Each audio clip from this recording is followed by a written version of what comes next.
Aloha.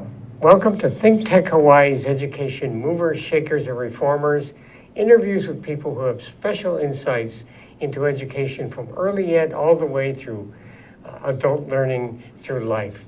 I'm your host, Jim Shon. We are streaming live every Wednesday at noon, also posted on YouTube and on the Hawaii Educational Policy Center website. Our guest today is going to help us explore the business perspective on education. CEO Alan Oshima, welcome to the show. Hi, Jim. Thank you. Yes. Thanks so much for having me. And you operate in the rarefied world of CEOs, and I wonder, what is your educational background? Well, first of all, I'm not sure about the rarefied world, but my educational background, grew up in Hawaii, public schools, Kalihikai, Pu'uhale, Kalakaua, Farrington, and then went on an NROTC scholarship during the Vietnam era, our time, on to Northwestern University for 4 years, and served in the Navy for 4 years thereafter. Part of it at Pearl Harbor.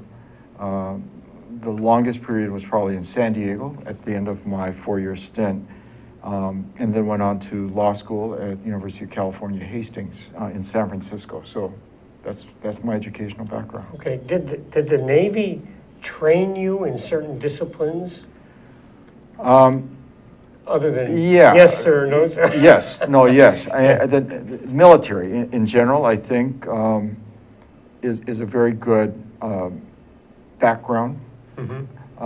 It teaches you discipline, it teaches you teamwork, teaches you living within confines of budgets and whatever. Yes. So while it was not always enjoyable, that period of time in the U.S. history was not always enjoyable, I think it was valuable time for me. So your advanced degree is in law. Yes. As you look around other executives, Yeah. Is there any commonality to their education? Are there a lot of lawyers or what? You know, there are a number of lawyers. Just in our company, for example, Connie is a lawyer. She was at the same time as I was. She was at Hastings. She went on to get her MBA at Stanford after that. This is Connie Lau. Connie Lau, I'm sorry, Connie Lau, yeah. And there are other people in town that are lawyers, and many of whom practiced law for a little bit of time, others who had never practiced law but used the law as a foundation for application in the business world. And I think it's a great discipline. So law is useful, a useful preparation for what you do today. I think the legal training is useful. It's legal training is pretty much based on the Socratic method. I think they still do that in law schools. And so you're always searching for the, in some respects, I think you're searching for the right question, not the right answer.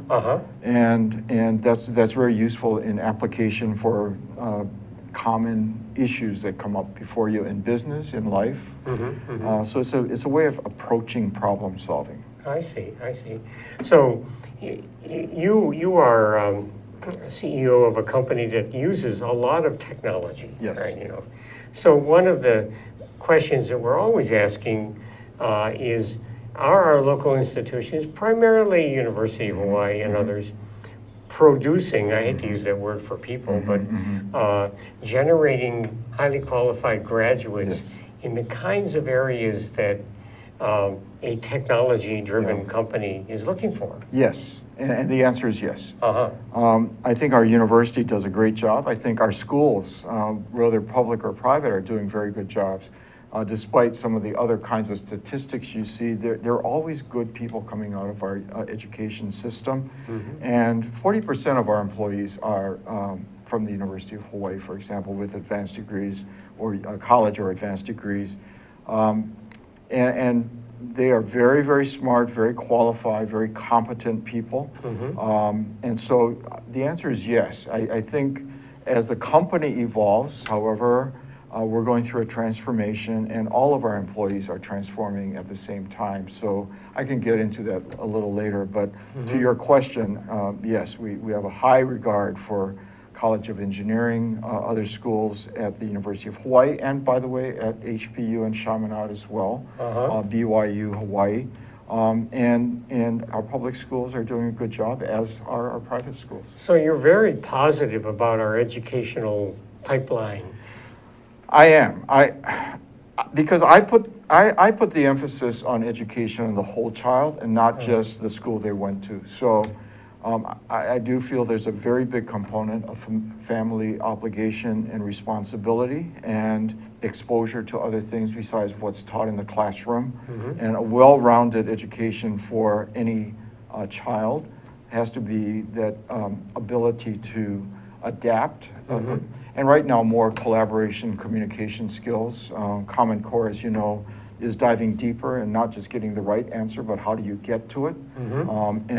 And all of those things will help produce more employable and useful employees, and more importantly, not only employees, but citizens.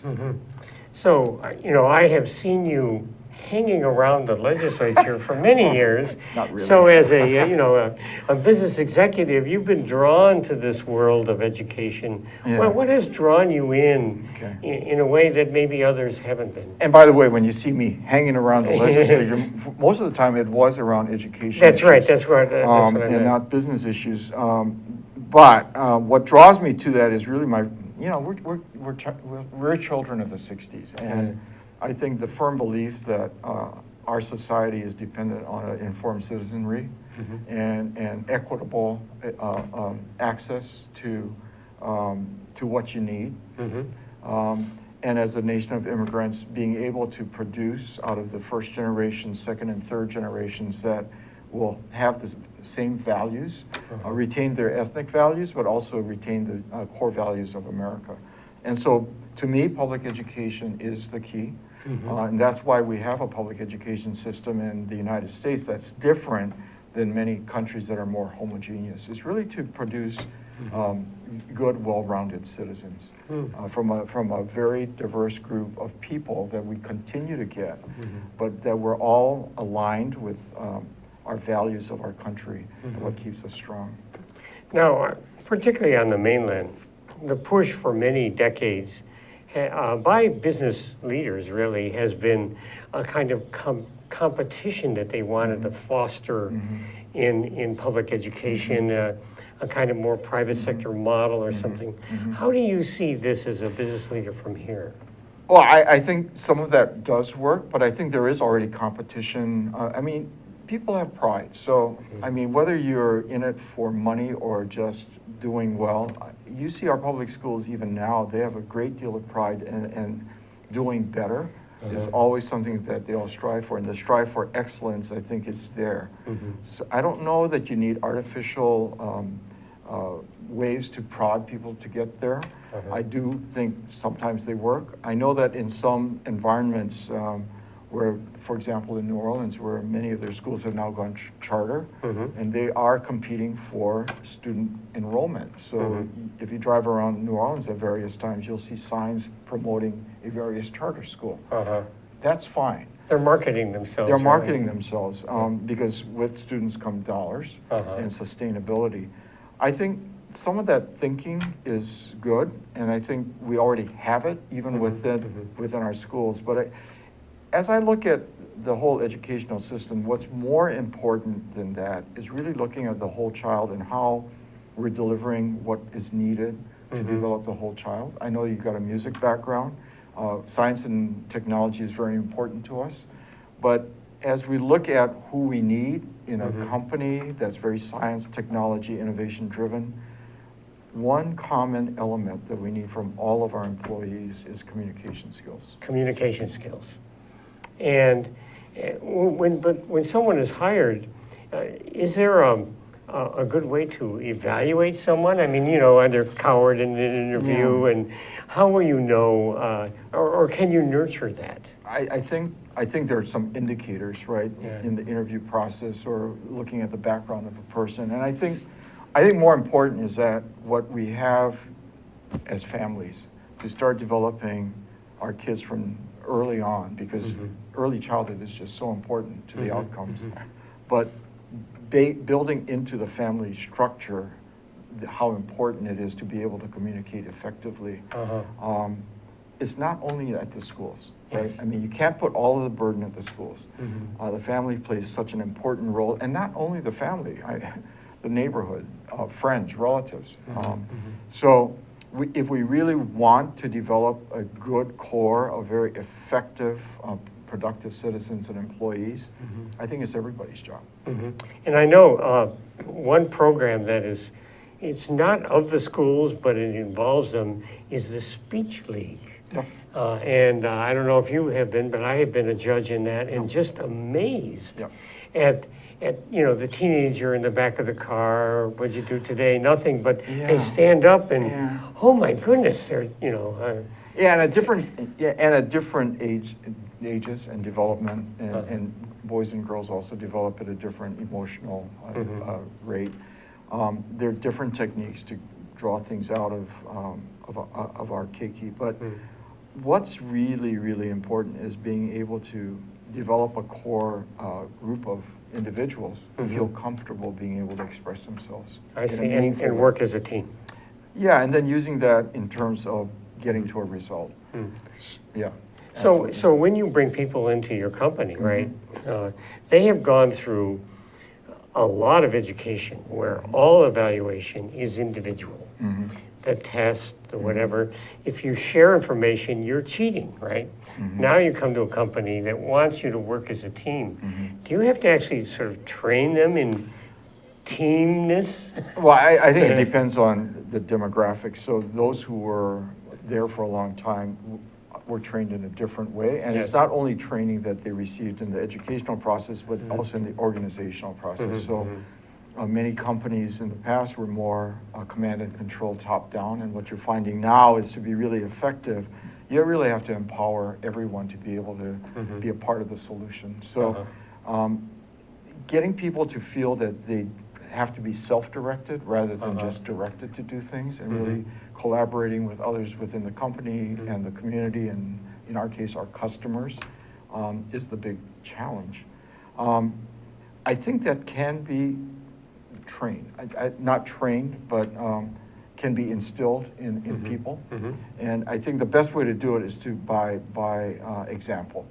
So if the leadership is in that mode, I think it will, and I hate to use the old word, but trickle down.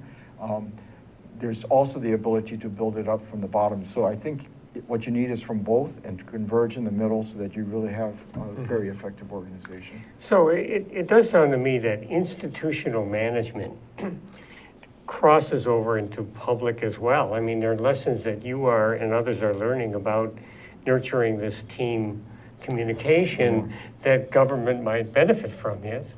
Well, everybody benefits from it. Yes. And I mean, the same techniques, my wife and I, early on, because we were very active in the YMCA back, when the kids were growing up, went to an effective parenting class. And the skills you learn to be an effective parent really translates into the workplace.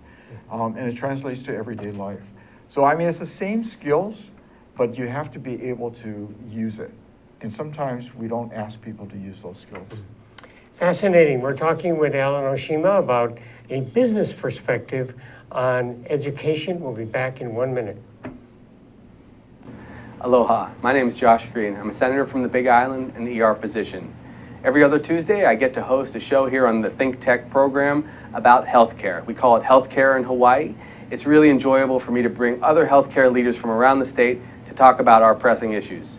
Hawaii has long been the health state, but we need to keep up the momentum, the inertia, and with your help and with your participation, we can come and share all of the big issues that are pressing day to day. Thanks for joining us every Tuesday, alternating weeks from 2 to 2:45.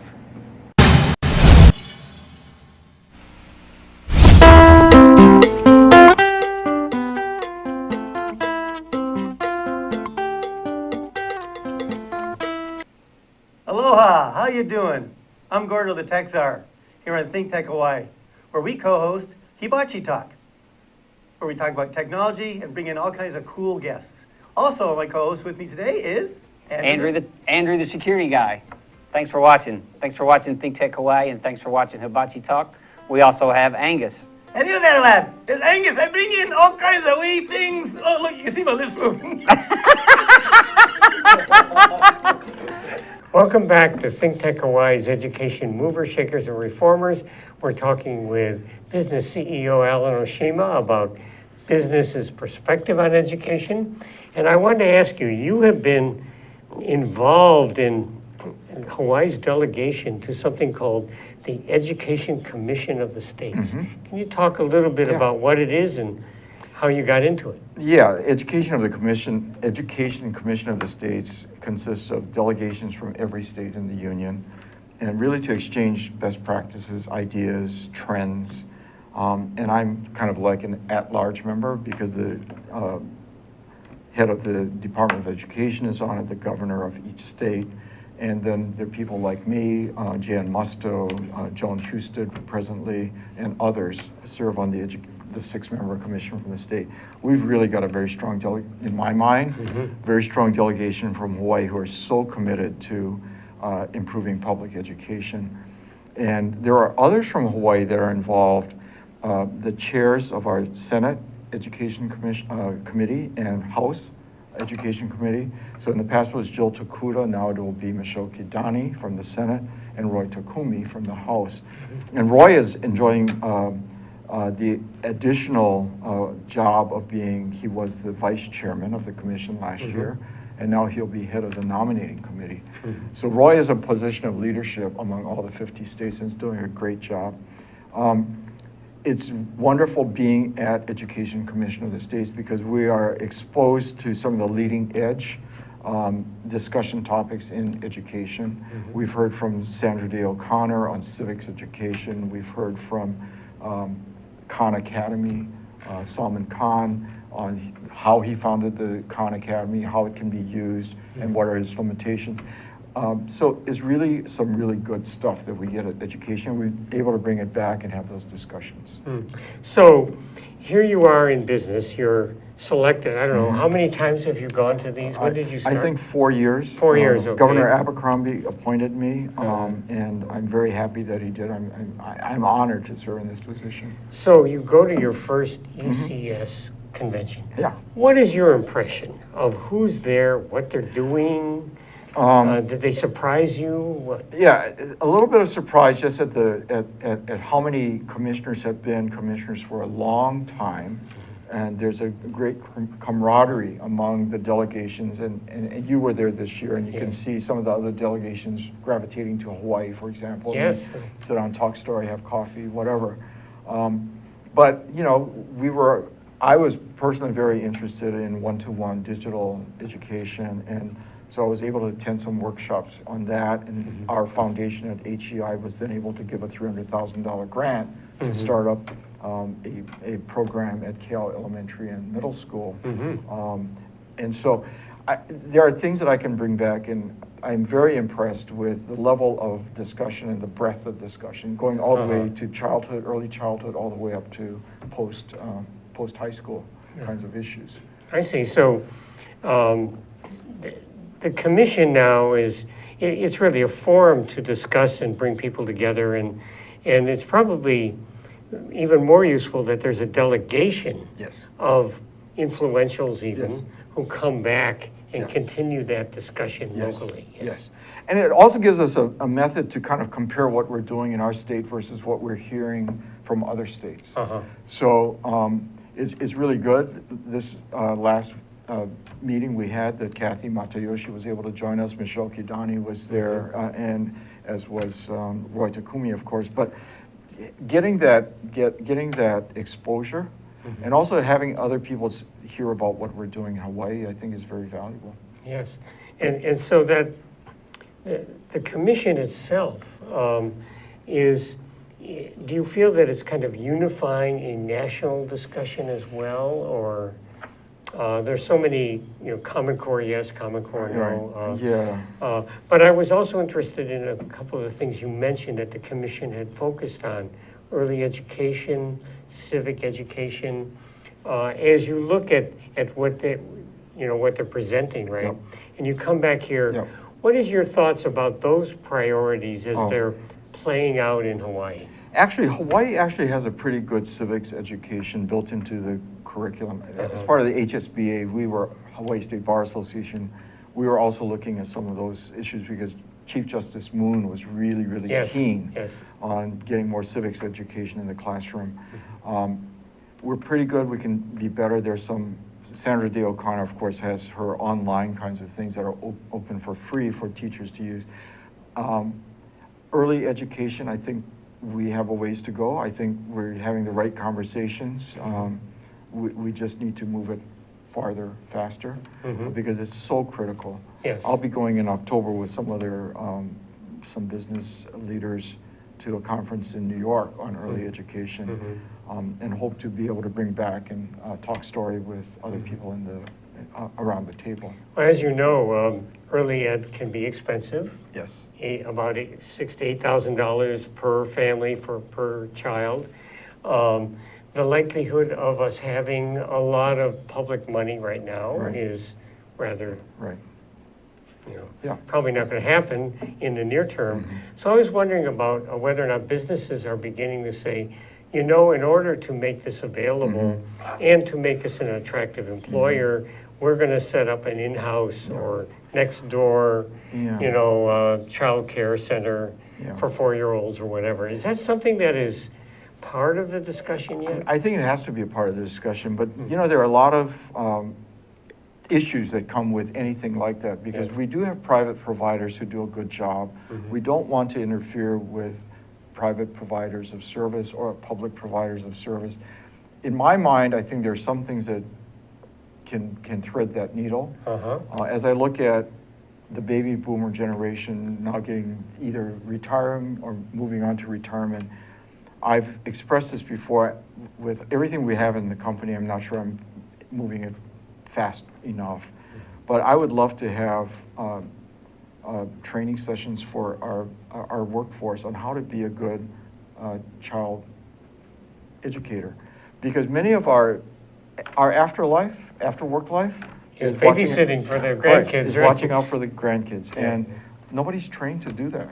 And I think if we can impart some knowledge that will really, really help, again, putting some of the obligations back on the family unit or the extended family unit, it can help the state. So I think that's a role that that industry can provide in a non-threatening way to all the other stakeholders, and actually bringing in the other stakeholders to help us get that out. Sure, yeah. So again, if I had more hours in a day, that's something I'd like to do.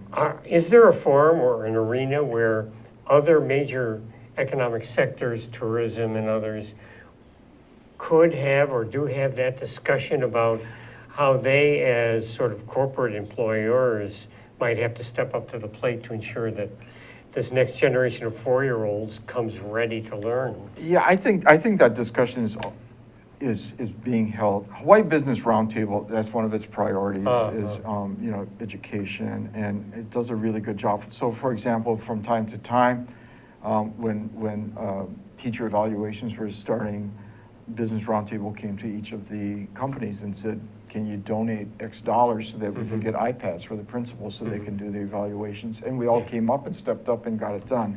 Those are Band-Aids. I think it's difficult for the private sector to get involved because education is kind of complicated. I mean, we really don't want to immerse ourselves into what happens in the classroom. Sure. The Board of Education, that's their kuleana, and as well as the DOE, and the University of Hawaii. So we're ready to stand and support, but we don't want to micromanage.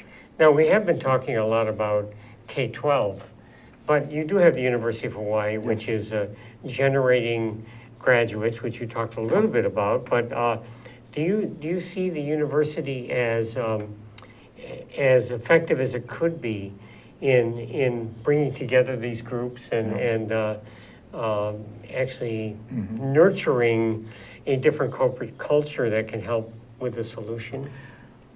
I think the university is really trying. I see some changes happening in the School of Education. Patricia Halagao is on the Board of Education, so that's a nice connection. Yes. We've always had the P to 20 initiative, and I think there are connections that can be made.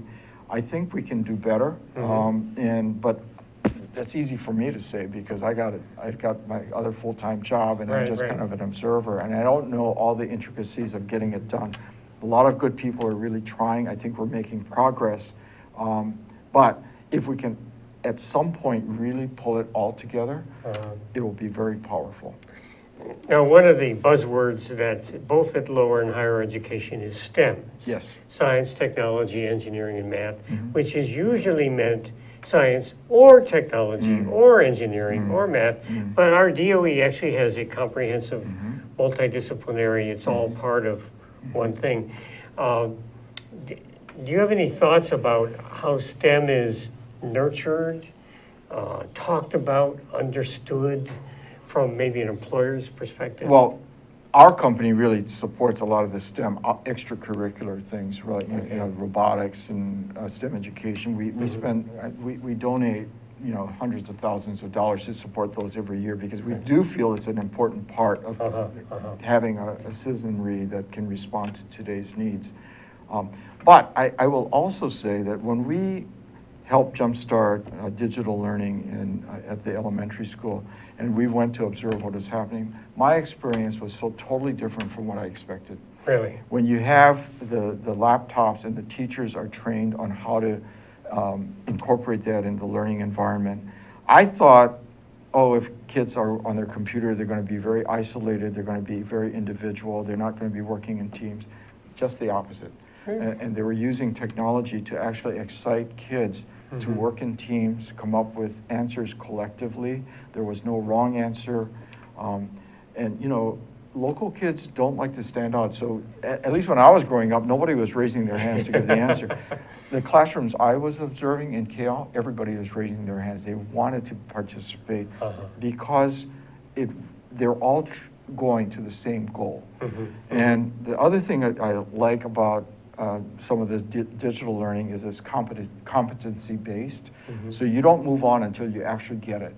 In the old way of, my old way of learning, the class moved on and sometimes kids were left behind because you had to keep moving at the same pace. That's right. Now with competency-based learning tools, you actually build a foundation, you just keep building on it. So I think the depth of knowledge is better. That's just an uninformed outsider's view based upon anecdotal evidence. So I can be challenged on that, but I was very impressed.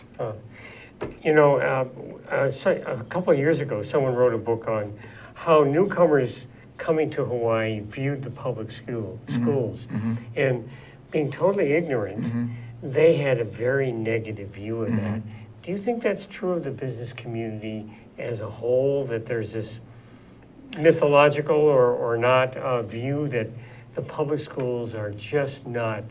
Yeah, you know, it's not universally held, but I will say that after a while it becomes the default position. Just because, first of all, let me just say that our private schools are wonderful in Hawaii, so they deserve all the accolades they get. Our public schools are doing some really good things and may not deserve all the criticism they get. So I'll balance it that way. I don't think that one size fits all, and I think you know, my wife is a public school teacher, and so we've always believed that public schools gave our children a more realistic view of the world that they'd have to live in, and that all the coping skills they would need, and nothing's perfect. And so our kids went to public schools and they turned out fine and successful. So I will say that the default is not always right, and I think we have to give, but for that, I think our public schools have to present themselves in a different way. We're talking with Alan Oshima about attitudes, perceptions, and realities of public education. We'll be back in 1 minute. Okay, this is ThinkTech Hawaii, and it's Wednesday. Every Wednesday is Energy Wednesday here in Hawaii, the state of clean energy. 4 to 5 p.m. every Wednesday. Come and listen to us. And just to show you what I mean, I'm going to ask Sharon to tell us more. Come and see us every Wednesday, as Jay said. And we have people like Jim Albers from HECO, here and co-host Ray Starling here every Wednesday. We not only go on Olelo and OC16, but also stream live. So please come visit us, hear about the latest in clean energy. Okay, Jim, you've been here. You got any comment on all this? As important as energy is in all of our lives today, this is a great forum and a great format to vet those issues. So I encourage everybody to listen in and participate. Okay, Ray, what do you think for a close? Well, I think this is the greatest show in the energy world here in Hawaii. You can come here every week, 1 hour, and catch the latest on what's happening and hear from the people who really know what's going on, like Jim Alberts. We appreciate your coming today. Thank you. Ray Starling, Sharon Moriwaki, Jim Alberts, and Jay Fidel here in Hawaii, the state of clean energy, 4 to 5 p.m. Wednesday. Aloha. Aloha. Welcome back to ThinkTech Hawaii's Education Movers, Shakers, and Reformers, talking with Alan Oshima about his views about education. I want to look down the road where you've been to a lot of these conferences where cutting edge technology, what are schools of the future going to look like, or maybe better, what should they look like? Yeah. Oh, great question. At Hawaii Institute of Public Affairs, we embarked on a program to looking at rebuilding all the infrastructure. How do we finance doing that in our state? Because many of our schools are over 100 years old. I mean, And 100 degrees in the classroom. and 100 too. degrees in the classroom. Yes. By the way, when I was going to public school, I never felt that it was 100 degrees in the classroom. So it's climate change plus, right? Well, also the trees. They cut down a lot of trees, you know? That's where I was going, because actually, for me growing up in Kalihi, the school was kind of like the Garden of Eden, right? I mean, you had beautiful landscaping. It was a nice Hawaiian architecture, open to the trades, and it was verdant. So something happened in the meantime, and then I guess when we started to rebuild our schools, at one point we started to build these really concrete bunker-like structures, and we spread them out over vast parcels of land because land was relatively affordable back then. And as we look at going to other states and looking at what cutting-edge technology and education and facilities look like to be able to give these to our kids, we're looking at more vertical structures, good security, easier to get broadband, easier to air condition, easier to do a lot of things. But then when you look inside the building, where you see more collaboration spaces, some schools with no fixed walls, some schools with 3/4 height walls, middle schools with no lockers in the hallways, because that's disruptive to the change right, of class, right, and the lockers are the prime source of altercations, which detracts from the education. So there are many, many things that the facility itself can lend to the value of what's happening in and outside the classroom. But there's some really great views of what a structure needs to look like. What we've been looking at is how do you fund it? And the legislature passed getting 3 pilot new types of structures up, and hopefully that will lead to, we sit on a lot of valuable land on our public schools. And the other part of sitting on, when we spread the buildings out, is that it requires the principal to find ways to maintain every blade of grass over those acreages. And what, in my missionary cause of getting people to say it's okay to go to public schools, the most common reaction I get, especially from young parents, is that, but they look so run down. I don't think that's the case right now. They're not looking as run down, because one of my other things, Hawaii 3Rs, that was supported with Senator Inoue, has helped get the backlog in repair and maintenance down. But appearance does matter. And so cool classrooms, et cetera. And one of the things we're looking at Hawaiian Electric, for example, in air conditioning, we're challenging ourselves to find, with the amount of solar energy we have in our system, whether we can come up with different kinds of rate structures for our public schools to be able to use at a lower rate air conditioning in the classroom, or different forms of air conditioning. This is all real time going on right now. But facilities matter, design matters. We've looked at one school in Los Angeles, for example, the Robert F. Kennedy a school that has 6 different schools on 21 acres, 4,000 students. Each school separated architecturally, but in one campus. Schools within schools. Schools within schools. So you don't close a school to co-locate. They maintain their identity, but they co-locate in terms of facilities. They each have their own principals, identities. So there are 2 elementary, 2 middle, and 2 high schools. And the UCLA Elementary Lab School is one of them. And so you can do things like that, reduce the cost of maintenance, use the facilities more effectively, and do a lot of things. And then you have a business manager for that co-located, that community of schools. So a lot of the business things get out of the school itself, and so the principal can concentrate on education. So if you were to build a school Yep. from the private sector, Yep. and you didn't have to deal with the procurement code, Yep. could you build it cheaper? In general, probably yes, just Yes. because procurement does take time and money and all the challenges that come with it. We have seen evidence of other facilities in other states that have been, there are other things that other states do that I think we may be able to help adopt. But we have such a big school system, so not everything will Right. be able to be translatable to Hawaii. Sure. Yeah. But, so for example, in a smaller school district in Washington State, their procurement just on equipment, chairs, desks, they've gone to a common standard, so that as one school census goes down, they can move furniture to the school that needs it, without everybody just stockpiling Right, all right, of those yeah. things.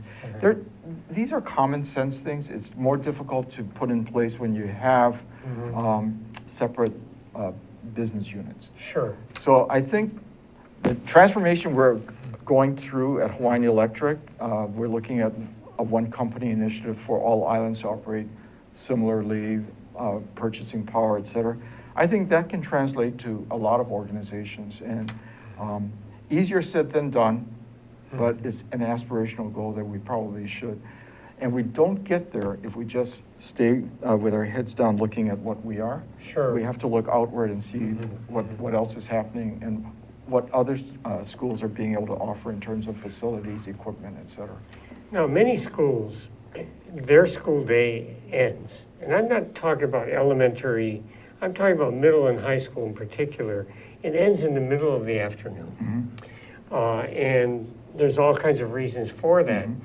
But, you know, number one, what do we imagine is happening with teenagers after 3:30? After 3 is the worst time for Yeah. teenagers. But apart from that, do you see, it almost sounds like you are describing a high school environment that is very much like a college environment. Is that a kind of model where it's more porous, people are coming and going, they're doing projects, the school day doesn't end, boom, you know, for everybody? By the way, the school day doesn't end, boom, right now. I mean, teachers stay after hours. You have right, after-school activities. I mean, so kids are on campus for a long time. I think what you're getting at, however, is how do we rethink the formal beginning and end of a school day? And I know Jill Takuda was even looking at this, the months that school is in session, because with summer heat, should school be in session during the summer, or do we reorganize around weather? Those are all valid ways of looking at it. And there's physiology that plays a part in it. That's why we have middle schools, not intermediate schools. I mean, And research does tell us that the teenage brain internationally does not really wake up, you know, as early as others do, right? So we're teaching math and the hard things, you know, 8:30 in the morning, and these kids are, for circadian rhythm reasons, you know, just so not there. Sure. I mean, and so starting later probably makes sense to some, and then ending later also may make sense. But then you have to build in the family issues. So when you have parents who have to get to a job at a certain time and they have drop-off duties, how do you get all of that done, right? So you almost have to look at it holistically. I mean, we as a society, how do we provide the best environment, the best scheduling? I recently spoke at the University of Hawaii on the Green Revolving Fund, and trying to encourage maybe even things that are much harder to do in any university, not let alone University of Hawaii. If you look at, I'm trying to look at carbon footprint. So 2/3 of our imported fossil fuel is in transportation. People like to focus on energy. We're there. I mean, we're moving. But if when the university's not in session, H1 flows a lot better. And so we're not park burning fossil fuel. So Right. could even the university schedule be aligned to reducing traffic? Sure. More online classes any class before 10 a.m., for example, should it be mandatory that it only be online? So you're not forcing more traffic and more cars. So if we're looking at it holistically, where our state is trying to get to, where the governor is intent on getting into, it's not only 100% renewable portfolio for energy, is to get to decrease our carbon footprint as a state. Right, right. So we have to look at it holistically, right? So we're coming up with an electric vehicle time of use rate that's at the commission, and one of the things we're trying to allow people to understand is that if you look at your total energy bill, for example, including your fossil fuel use in transportation and your electric bill, if you just, without giving up any value, if you just change to an EV, an electric vehicle instead of a gas burner, just a fuel substitution, and just plugging in on our time of use rates, absorb some of our renewable energy, you could save 30% on your total energy budget. Which then can be used for classroom and other things like that. Families can always use a reduction, but everybody's looking at how do I reduce my electric bill. What we're looking at is how can the electricity provide additional value for other things that families do. So it does sound like the private sector has a lot of practical ideas of how to run and manage the facilities and the things that surround even whatever is going on in that classroom. And so I guess what I'm wondering is there really a mechanism within government to allow you guys in to be problem solvers? I think so. And the Department of Education has been very open. Board of Education, I think, is very receptive. But change is hard. Not only in government, change is hard in the private sector. And change is hard, as you can see in Hawaii in general.